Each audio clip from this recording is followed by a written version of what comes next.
Alex Pepaj, 38 vjeç, vëllai i Jetmir apo Mir Pepës, dhe sipas pak, njeriu që drejtonte nga Dubai mbledhjen e parave të kokainës për grupin kriminal Pepa, është kapur dje në Emiratet e Bashkuara Arabe. Operacioni The Wanted i Interpolit Tiranë, në bashkëpunim me homologët në Abu Dhabi, finalizoi arrestimin e tij bashkë me 4 shtetas të tjerë shqiptar, të shpallur në kërkim ndërkombëtar nga prokuroria e posaçme. Mes 5 të kapurve për ekstradim figurojnë Kristo Qirici, 44 vjeç, i njohur edhe si Jetmir Hoxha dhe Jetmir Qirici, vëllai i biznesmenit të vrarë Edmond Papa, Shkëlzen Kraja, 44 vjeç, Ilir Lazari, 30 vjeç dhe Merxhan Çeliku, 34 vjeç, ky i fundit akuzuar për mashtrim kompjuterik. 4 të tjerët, përfshir Alex Pepajn, akuzohen për veprimtari kriminale në fushën e narkotikëve. Kapja e Alex Pepajt përbën goditjen e 2 të rënda e familjes Pepa brenda 6 javësh, më 15 prill 2026, SPAK firmosi 11 urdhër arreste me vendimin numër 20 të GKK-s mbi kërkesën e prokurorit Alfred Sheu. Atë ditë në Tiranë ra në pranga vëllai më i madh Lulzim Pepa, 52 vjeç, ndërsa Aleksi dhe Jetmiri arritën të mbeteshin në arati.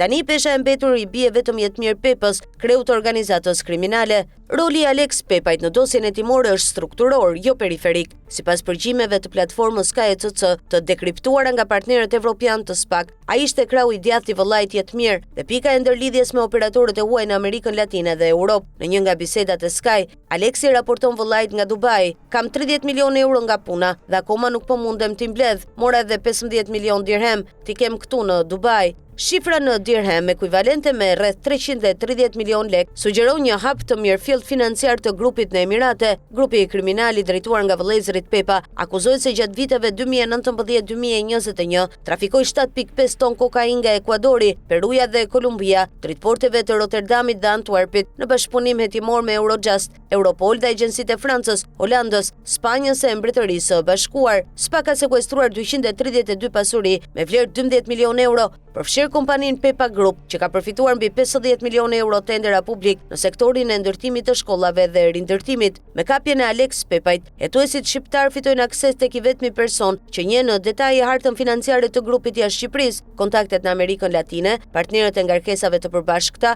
llogaritë në Dubai dhe rrjetin e parave të papastruara ende. Procedurat e ekstradimit kanë nisur. Marrëveshja Shqipëri-Emiratet e Bashkuara Arabe e ka shkurtuar ndjeshëm rrugën në vitet e fundit dhe pritet që brenda javëve ai të transferohet drejt Tiranës. Mbetet i vetmuar tashmë Mir Pepa, kreu i një perandorie ekonomike që arrin 69 milion euro investime në Shqipëri, ndërsa autoritetet duket se kanë rënë në gjurmët e tij.